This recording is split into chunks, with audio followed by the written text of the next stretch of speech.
Hola, ¿qué tal? Gracias por continuar con nosotros en esta segunda parte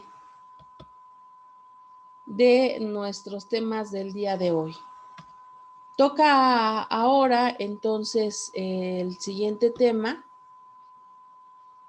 que es futuro de la psicología, ¿no? Las nuevas directrices de la psicología.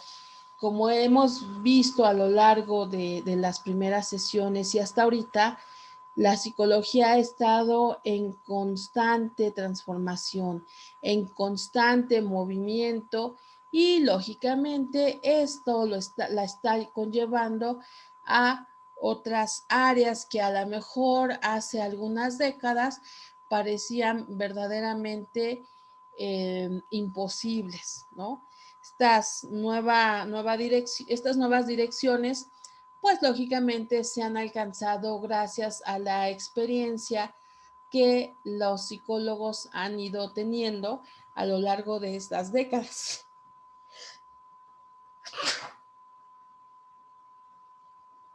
Perdón.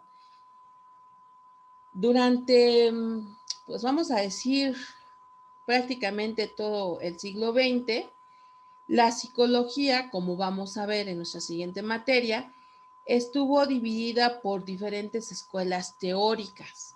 También, les decía hace ratito, también se les conoce como tradiciones teóricas, que francamente estaban en competencia, que francamente eran opuestas.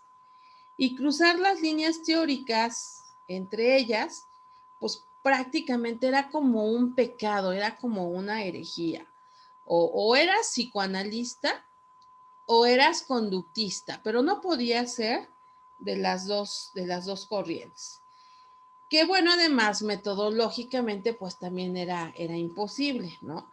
Entonces, los psicólogos, decía yo, con el paso del tiempo, en la actualidad, pues han ido flexibilizándose en cuanto a la rigidez de estas posturas y han buscado combinar diferentes elementos, diferentes perspectivas, dando como resultado, pues, estas nuevas teorías que tengo aquí en la imagen, ¿no?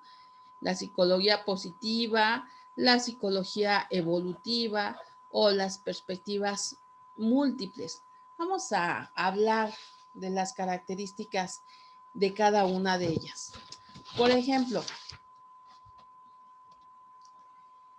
eh, la psicología positiva, ¿no? ¿Qué, ¿Qué decimos o qué es esto de la psicología positiva?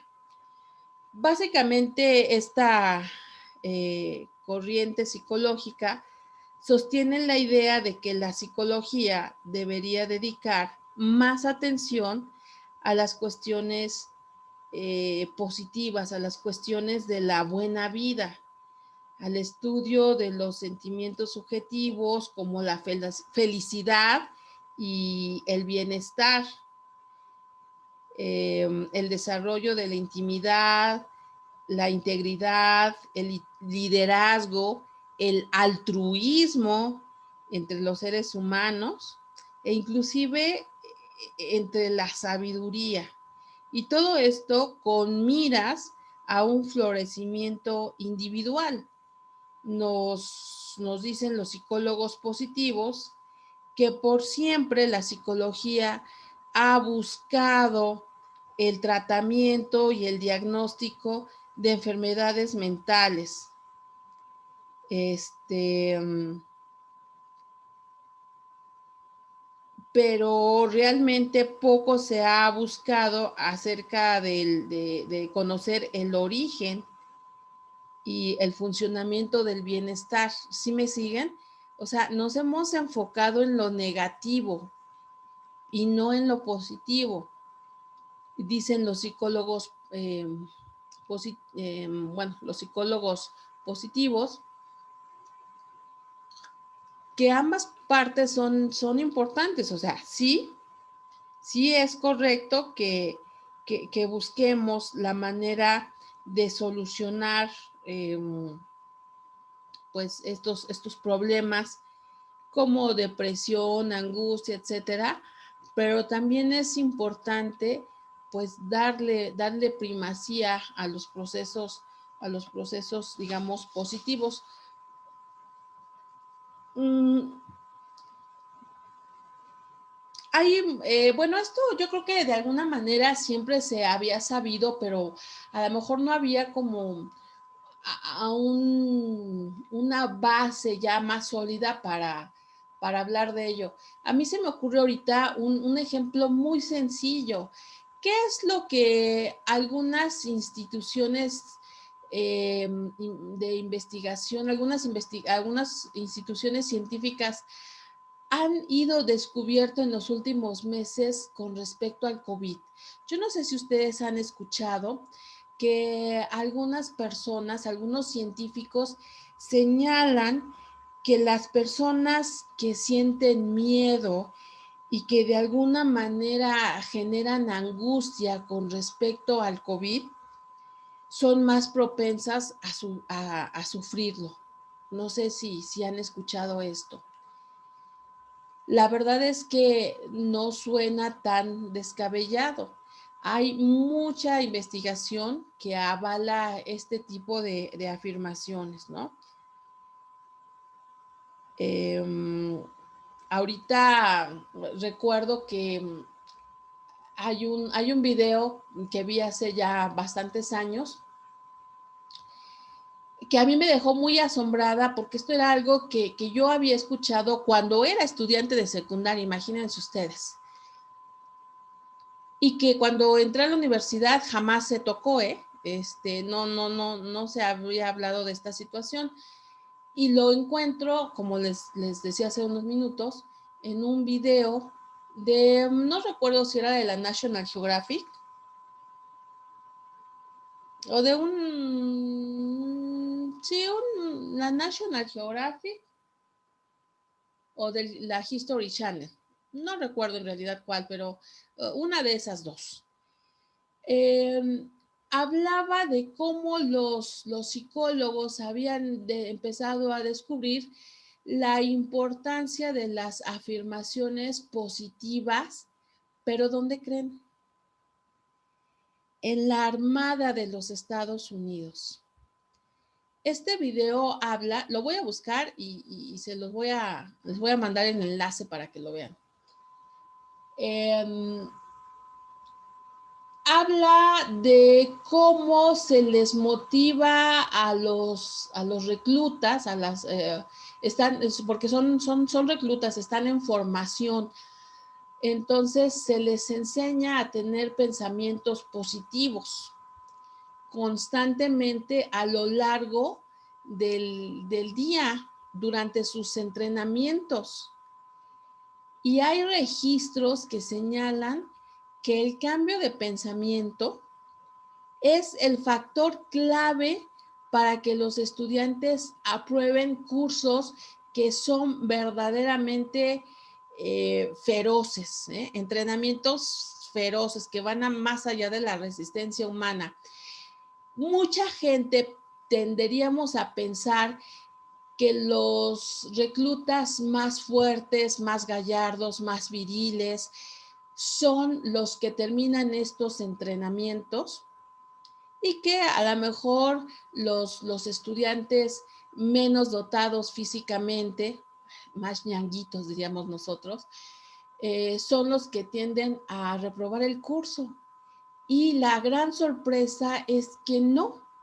La gran sorpresa es que los reclutas que tienen pensamientos positivos son los que terminan el curso. Aquí entran algunos de estos factores de motivación. Es bastante interesante. Les digo que se los voy a buscar, ¿no? Entonces, la psicología positiva nos va hablando precisamente de esos puntos, les decía yo, de identificar las fortalezas y las virtudes de las personas ordinarias. La psicología positiva ha recogido el hecho de que, pues, en la actualidad se sabe mucho acerca de la inteligencia y tenemos test para medir inteligencia y cursos para aumentar la inteligencia, pero poco se sabe de la sabiduría, que no son dos cosas iguales ni son sinónimas, ¿eh? Una cosa es inteligencia y otra cosa es sabiduría.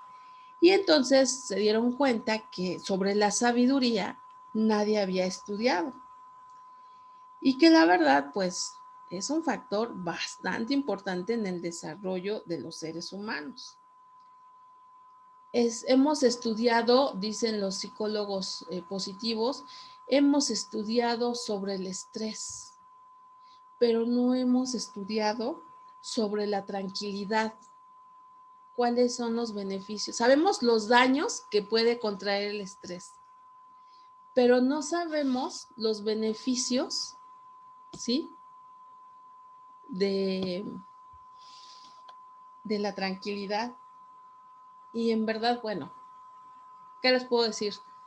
Les decía yo al principio, yo tengo una formación humanista, que no es lo mismo, pero que vamos muy de la mano en este sentido, ¿no? Y entonces, pues se han hecho muchos estudios con respecto a, por ejemplo, a los prejuicios, a la hostilidad entre grupos, ¿no? Pero no se han hecho estudios sobre la tolerancia y sobre la armonía de los grupos.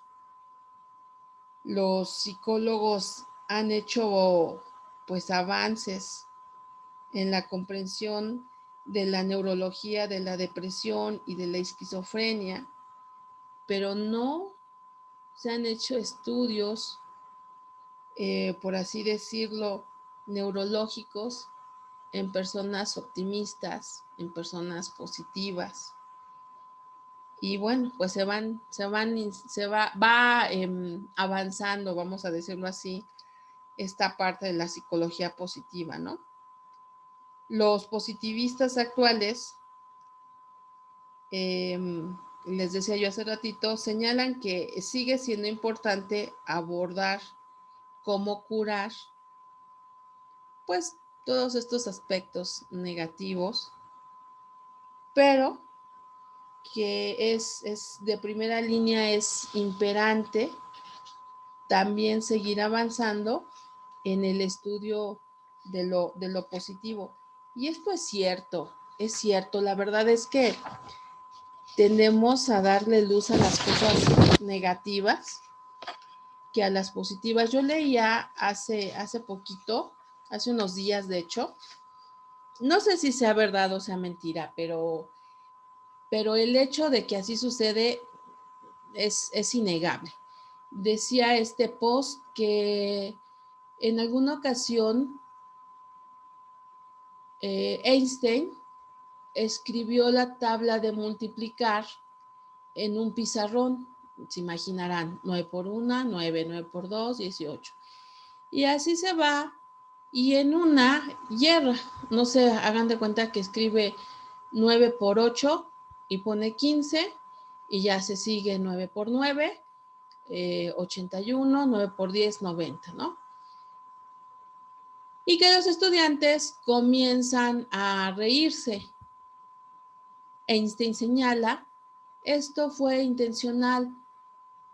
¿Por qué ustedes se ríen si he cometido un error, pero he tenido 9 aciertos? ¡Wow! En la escuela de mi hija, semana tras semana, todos los domingos nos mandan las calificaciones que obtuvieron a lo largo de la semana en todas sus materias. Formación cívica y ética, biología, matemáticas, etcétera, etcétera. Cuando yo leí este post me quedé pensando, Cada 8 días, Beatriz, que te mandan las calificaciones, estás buscando las reprobadas o las que tienen más bajo promedio. Y a veces son 1 o 2, mientras las que tienen 8, 9 y 10 tienden a ser la mayoría. Y cuando le mando por mensaje a mi hija las calificaciones, siempre le digo, mira, reprobaste X o sacaste 6 en Y. Y me quedé pensando, es cierto, siempre le damos luz a lo negativo. ¿Qué pasaría si cambiamos nuestra programación y empezamos a enfocarnos en lo positivo, ¿no? Digo, a mí me resulta bastante interesante esa postura y trabajo, trabajo todos los días por esa situación. No siempre lo consigo, pero yo les decía al principio en la primera clase, la psicología es un estilo de vida y estas son las cosas que me fascinan, ¿no? Seguimos, la psicología evolutiva. La psicología evolutiva, que este tema verdaderamente también es maravilloso, ¿no?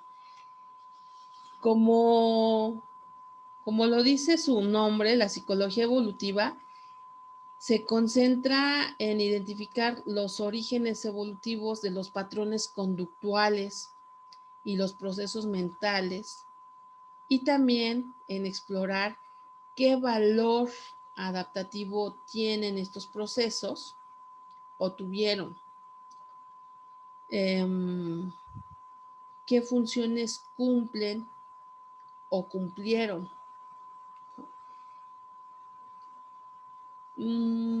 Hace ratito hablábamos cuando yo les ponía aquí, a ver, vamos a regresarnos.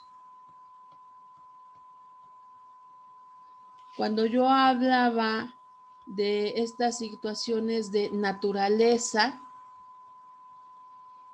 y de diversidad y universalidad, aquí se van estructurando parte de las interrogantes de esta psicología evolutiva y llega un momento en donde los psicólogos se dan cuenta que lógicamente todo lo que hemos estudiado desde finales del siglo XIX, siglo XX, pues siempre se ha estudiado al Homo sapiens, ¿no? Que es la raza de seres humanos que solamente quedamos vivas. Yo no sé si ustedes sepan que a lo largo de la historia evolutiva humana, pues hubo diferentes razas, pero que todas ellas en algún momento del camino se perdieron y que la única que queda viva somos los Homo sapiens sapiens. Bueno, pues los psicólogos se dieron cuenta que lógicamente pues solo hemos estudiado a esa rama.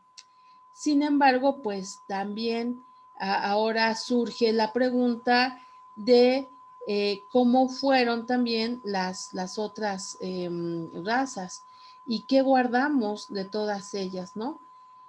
Cómo ha ido cambiando o transformándose nuestra percepción, el lenguaje, el altruismo, es decir, la ayuda hacia los demás, la paternidad, la felicidad, la atracción sexual, las relaciones de pareja, los celos, la violencia. Yo les voy a poner un ejemplo muy sencillo que me he cuestionado. Y aquí esta parte de la psicología evolutiva también va entrelazándose con la sociología y la antropología.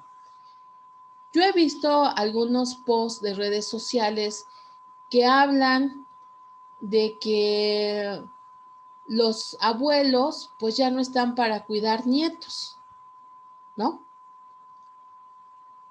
Que ya están para disfrutar su vida. Y este comentario creo que es un comentario muy a la ligera, un comentario muy al vapor, dado que no toma en consideración esto precisamente, esto de la psicología evolutiva. No sé qué tanto sepan de historia, pero recuerden ustedes que los seres humanos conocemos nuestra historia escrita, nuestras ciudades, todo lo que hemos desarrollado han sido a lo mucho los últimos 7,000 años de nuestra existencia. Solo 7,000 años. Si pensamos en la construcción de las pirámides, si pensamos incluso un poquito más atrás, cuando el ser humano descubre la agricultura, cuando inventa la escritura, ¿sí? De ese momento en que llegamos en ese despertar al día de hoy, solo han pasado 7,000 años. Pero atrás de eso hay más de 100,000 años. ¿Pueden ustedes imaginarse 100,000 años de la existencia humana? Por poner un número redondeado, porque yo sé que hay antropólogos que podrían decirnos todavía más atrás, pero vamos a dejar solamente 100,000 años atrás.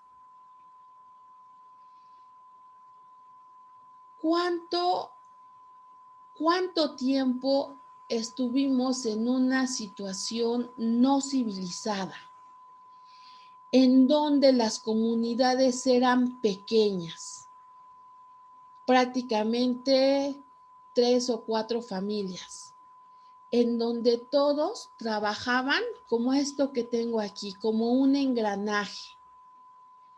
Los hombres y las mujeres maduras, fuertes, adultas y jóvenes, hombres jóvenes, hombres fuertes, salían a cazar y a recolectar.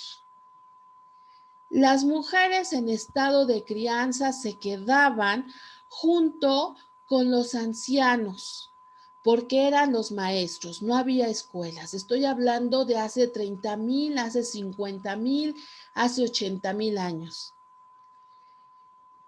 ¿Qué hacían los abuelos? Transmitían conocimiento a las generaciones más chicas, porque ellos, eran los encargados de transmitir el conocimiento. Y las aldeas, los clanes, funcionaban como este engranaje. Los fuertes salían por la comida y los ya menos fuertes se quedaban a este proceso de enseñanza. Y había una compenetración. Hoy en día dicen, el abuelo no está para cuidar a los nietos. Lo hicimos por miles de años, miles y miles de años. Y ahora resulta que no. Y luego nos quejamos de que las nuevas generaciones no tienen moral, no tienen ética. ¿Dónde se aprende eso? En la casa. ¿Y quién está en la casa? Los ancianos. ¿Por qué? Porque los padres siempre, o sea, no es desde la revolución industrial, siempre han salido a ganarse el pan. Y ahora nos dicen que los abuelos no están para cuidar nietos. O sea, vivimos más de 100,000 años así, pero ahora dicen que no. Y después hablan de las depresiones seniles, etcétera, etcétera, que bueno, ¿para qué les digo? Van a ver todo esto en desarrollo humano. Por poner un ejemplo, otro ejemplo de lo que ha ido descubriendo la psicología evolutiva. Hay un estudio que leí hace relativamente poco tiempo. Este estudio básicamente trataba de analizar el cerebro tanto masculino como femenino. Quería desentrañar qué sucedía cuando había un orgasmo, ¿no? Recuerden ustedes que los aparatos actuales para estudiar el cerebro pues son sumamente evolucionados. En los últimos 10, 15 años se han desarrollado pues una serie de instrumentos como escáneres, por ejemplo, precisamente para estudiar pues no solamente algunas partes de nuestro cuerpo, sino también, por ejemplo, el cerebro. Bueno, entonces los científicos querían saber cómo actuaba el cerebro cuando se llegaba a un orgasmo y si había diferencias entre la respuesta femenina y la respuesta masculina. Y entonces se diseña un experimento bastante interesante, ¿no? Igual, se consiguen participantes interesados y tenían que ser parejas, ¿no? Tenían que ser parejas, de tal forma que si se estudiaba el cerebro masculino, pues la chica lograra a través de, se me fue el nombre, la masturbación, a través de masturbar a su pareja para que llegara a un orgasmo mientras estaba sometido a una revisión por un escáner. Y entonces pues ya se analizaba cómo actuaba el cerebro masculino y cómo actuaba el cerebro femenino, ¿no? Y bueno, se encontraron cosas bastante interesantes, como por ejemplo el hecho de que el cerebro femenino, inmediatamente después del orgasmo, como que se desconectaba, ¿no? Pareciera ser que la mujer después de un orgasmo pierde la conciencia, se duerme por unos instantes. No así el hombre.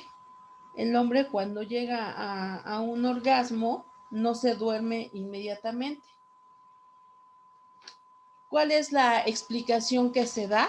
Y esto desde la psicología evolutiva, pues que por miles y miles de años, lo que les decía yo hace ratito, fuimos cazadores en las sabanas, ¿no?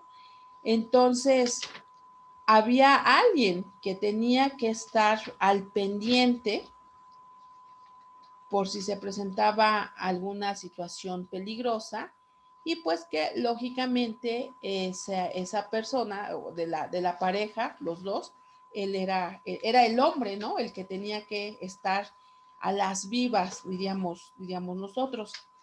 No así la mujer. La mujer se quedaba, pues en un estado, vamos a decir así, de reposo, que hasta cierto sentido es lógico porque para que haya una fecundación, pues se necesita que los espermas vayan hacia adentro y esto se consigue más fácil cuando la mujer está acostada. Entonces, si la mujer se levanta inmediatamente después de un orgasmo, existen menos posibilidades de que quede embarazada, ¿sí?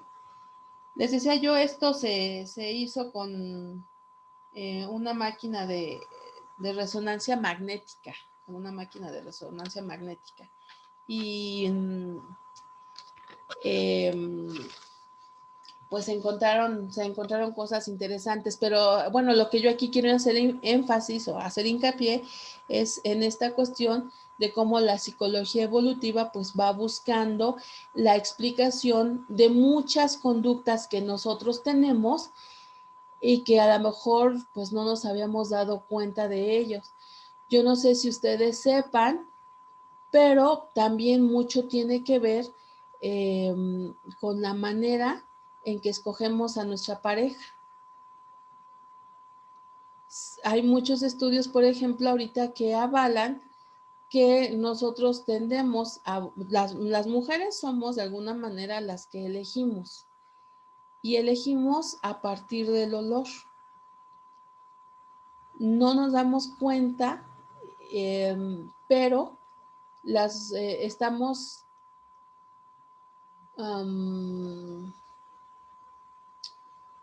programadas, dotadas, no sé ahorita qué palabra decir, para identificar ciertos patrones genéticos que son compatibles con nosotros por el olor. Aunque conscientemente no lo sabemos, inconscientemente lo hacemos. Por eso es que no nos enamoramos de todos. Hay ciertas personas con las que tendemos a enamorarnos, y esto tiene mucho que ver con las feromonas, estas sustancias químicas. Y las mujeres somos las receptoras somos las que percibimos esas feromonas. En los hombres no está tan desarrollado el, este sentido del olfato, ¿no? Pero bueno, insisto, son muchos estudios que se han ido identificando, que se han ido trazando a lo largo de las últimas décadas y que se han podido realizar gracias a los aparatos que hay en disposición en la actualidad. Por ejemplo, hace ratito les hablaba de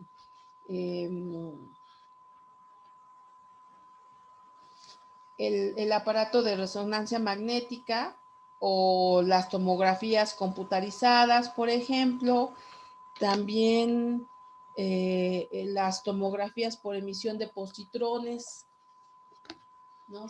Son varios aparatos que hace 40 o 50 años pues no existían y que lógicamente limitaban el avance de estas áreas de la psicología, pero que hoy por hoy, ya con su presencia, pues abren muchísimas puertas, ¿no? Y no solamente puertas, también abren dudas, ahora abren cuestionamientos con respecto a muchas cosas que nosotros dábamos por hecho y que ahora nos damos cuenta de que después de todo no es como nosotros lo imaginábamos, ¿no? Bien, pues quiero llegar al fin de esta sesión con este punto tan maravilloso que les decía yo. Ciertamente está enlazado con la antropología y con la sociología, pero que también es parte de la psicología evolutiva, ¿no? Ubuntu, que a mí personalmente me encanta. Fíjense lo que dice.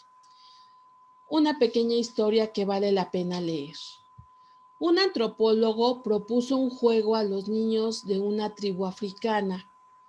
Puso una canasta llena de fruta cercana a un árbol y les dijo a los niños que aquel que llegara primero ganaría todas las frutas. Cuando dio la señal para que corrieran, todos los niños se tomaron de la mano y corrieron juntos. Después se sentaron juntos a disfrutar del premio.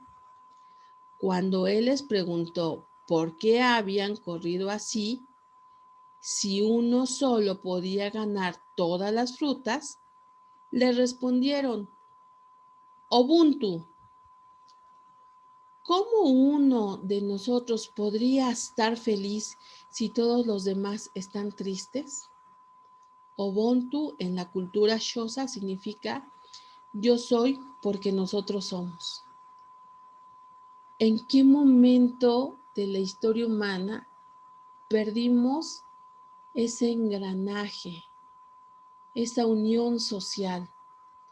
Muchos de los problemas que tenemos hoy por hoy como sociedad son precisamente porque somos entes separados, aislados, y lo peor del caso es que nos jactamos de eso, de nuestro aislamiento, de nuestra separación, de nuestra no pertenencia, cuando lo que nos hace y nos da vida es el sentido de pertenencia. Y no hay una corriente psicológica que niegue la necesidad del ser humano de pertenecer a un grupo social, al que ustedes me digan. La pandilla de la calle, la familia, mi grupo escolar, mi grupo religioso, mi grupo cultural, mi grupo artístico. Tenemos esa necesidad imperiosa de pertenecer a un grupo.